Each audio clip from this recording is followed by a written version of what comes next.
Bienvenue dans cette nouvelle édition du 12-12, donc l'entracte culturel à l'Université de Lorraine. Avant de vous présenter notre intervenant du jour, je vous rappelle un peu ce qu'est le 12-12. Donc l'idée, c'est que nos intervenants viennent présenter un coup de cœur ou toute autre possibilité culturelle, en fait, que ce soit un livre, un concert de théâtre, peu importe, voilà.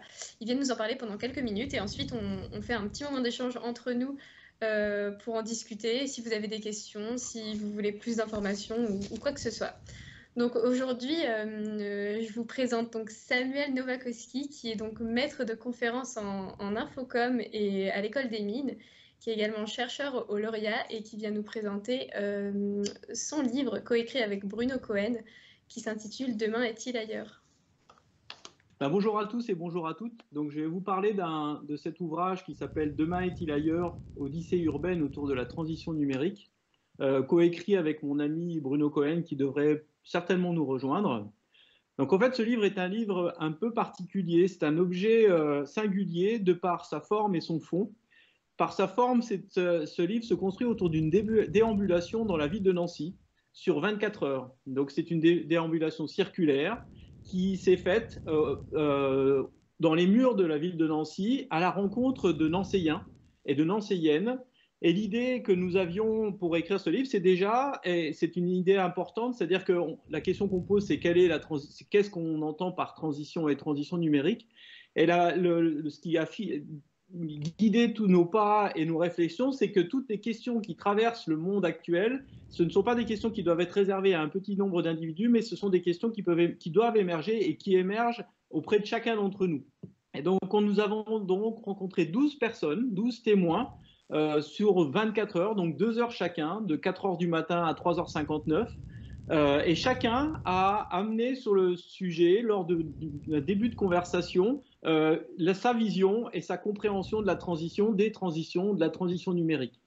Et donc chacun, à sa hauteur, a donc abordé des sujets extrêmement importants de notre société, de notre monde, au regard du numérique et des transitions qui se posent. Chacun a posé la question, par exemple, de la surveillance, la question des franchissements, la question du temps, la question de la politique, la question de l'art, la question de la créativité, la question des usages. Chacun a posé sa propre question. Et dans le temps de transition que nous avions, Bruno et moi, entre deux témoins, nous avons repris ces questions-là et nous les avons enrichies et étoffées. Nous y avons apporté des références, notre vision, notre perception de ce qui avait été et de ce qui a émergé de ces conversations avec nos différents témoins.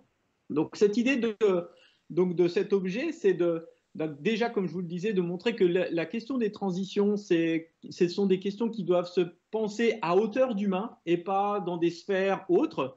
De plus, la question des transitions vient mettre en débat des questions qui sont de l'ordre de la pensée en action.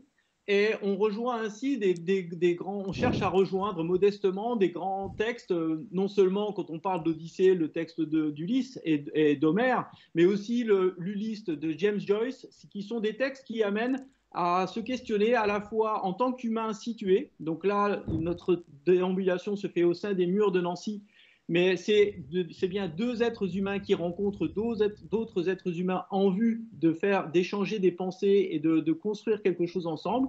Et le deuxième aspect, c'est que dans cette déambulation qui est circulaire, on montre que des questions qui émergent au sein d'une ville comme Nancy, avec toute son histoire et ses caractéristiques, ces questions-là sont à la fois des questions qui sont posées ici, mais qui concernent l'ensemble de l'humanité au-delà de la ville et dans le monde dans son ensemble.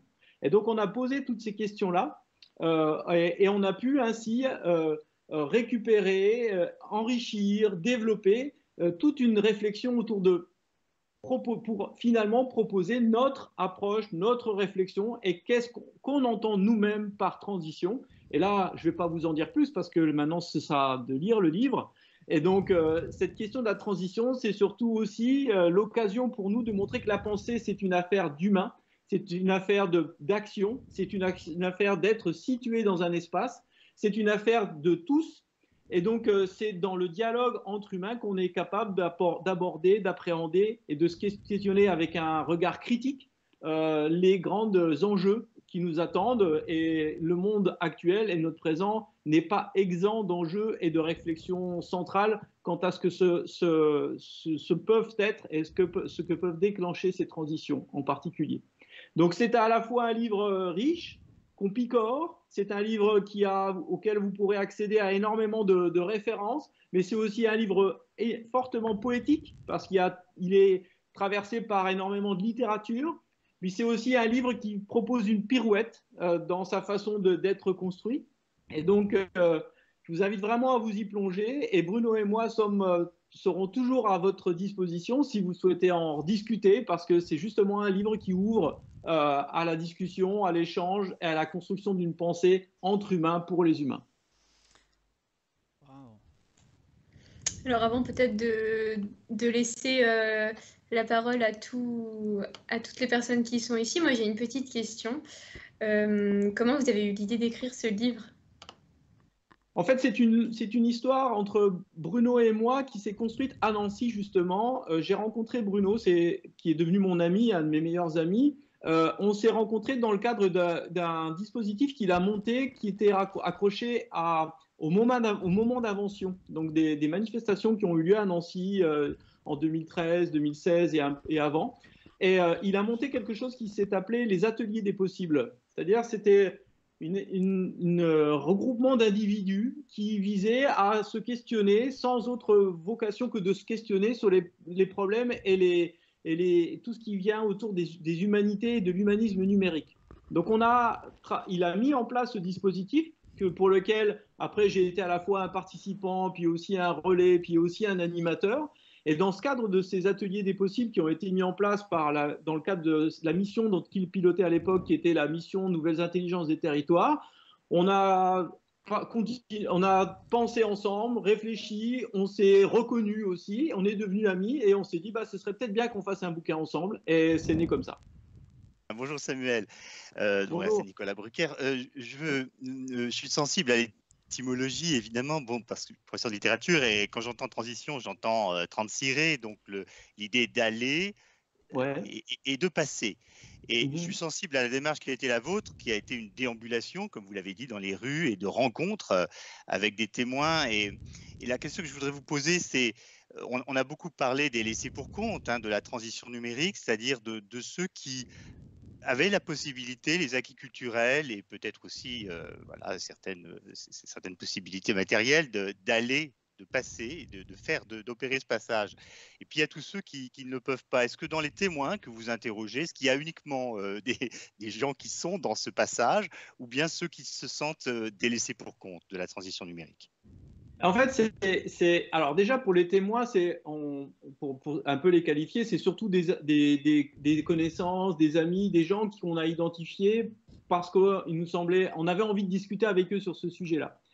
Après, ce qui est intéressant à observer, et par rapport à votre question, c'est que en fait, la question des laissés pour compte n'est pas si simple que ça, parce qu'en fait, quand on voit les sujets qui sont abordés, on peut se trouver laissé pour compte si on aborde la question de la transition du point de vue politique, du point de vue économique. Et donc, on peut se trouver et ça a été le cas lorsqu'on a abordé ces questions-là, c'est-à-dire on se trouve laissé pour compte dès qu'on aborde ces questions qui sont posées par le capitalisme numérique, par tous ces aspects-là. Il y a un aspect mis hors touche.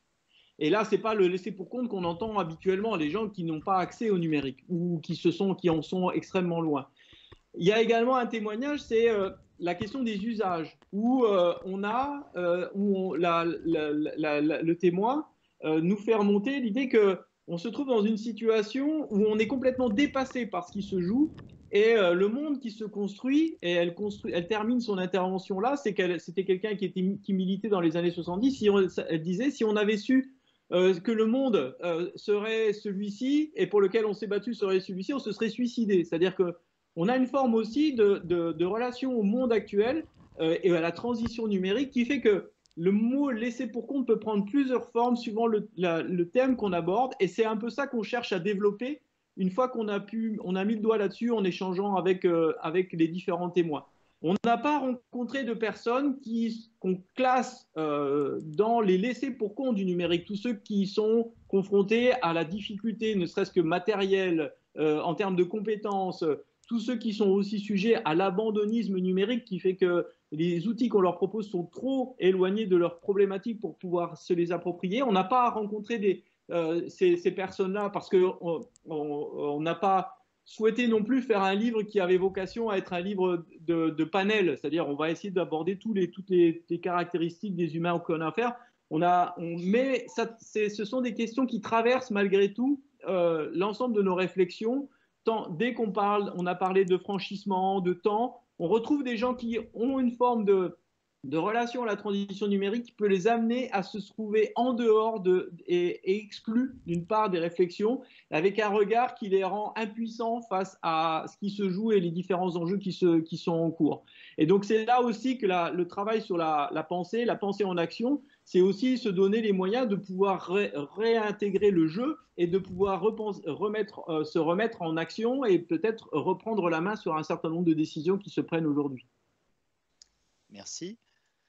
Moi, j'ai une question toute simple. Je voulais savoir quand le livre avait été écrit. Autrement dit, est-ce qu'il a été écrit avant ou pendant la crise du Covid? Il a été écrit avant. En fait, il a commencé. C'est un projet qui a commencé il y a 2 ans et demi. On a fait on a fait nos entretiens avec tous les 12 témoins il y a 2 ans, un peu plus de 2 ans. C'était entre on est en 2020, sur l'année 2018, entre, on va dire, mars, avril et août, septembre 2018. Donc ça, les entretiens ont été faits à ce moment-là. Et l'écriture à proprement, alors ça demandait beaucoup de temps de retravail, etc. Et l'écriture à proprement parler a démarré à l'été 2019 et s'est terminée en début janvier 2020. Donc, on a fini l'écriture à proprement parler du livre début janvier 2020. Et donc, il a été soumis à l'éditeur qui l'a accepté. Et la préface elle été écrite après. Et la préface a été faite pendant le confinement ou juste après le confinement. Et elle a été écrite en intégrant les événements liés à la pandémie et tout ce qui s'en est suivi. Mais le bouquin lui-même a été écrit avant. Mais cela dit, les questions qu'il pose et la façon dont on aborde, Bruno et moi, un certain nombre de sujets viennent complètement percuter les questions qui se sont rendues comme étant flagrantes et prégnantes durant ces temps-ci, à la fois la dématérialisation, l'éloignement, le rapport au capitalisme numérique aussi, la place qu'occupe le numérique à la fois en bien et en mal. Donc, en fait, toutes ces questions que l'on soulève sont complètement d'actualité dans ces temps de pandémie, de confinement, de réflexion quant au sens de la société que nous avons construite. Pour conclure, je vous invite tous à aller chez votre petit libraire de quartier pour commander ce chouette livre ou l'acheter directement. Et puis, en attendant, on se retrouve lundi prochain, pour une intervention sur l'arbre en face, qui sera présentée par Fabrice. Et puis, merci beaucoup pour cette super présentation. C'était un plaisir. Merci à vous. Merci pour l'invitation. Et puis, je me tiens à dispo pour ceux ou celles qui ont envie qu'on continue les discussions. Il n'y a aucun problème pour moi. Et pour Bruno et moi, sommes à votre dispo pour en parler. Super. Merci beaucoup et bon appétit à tous. Merci à vous. Bon appétit à tous. Au revoir.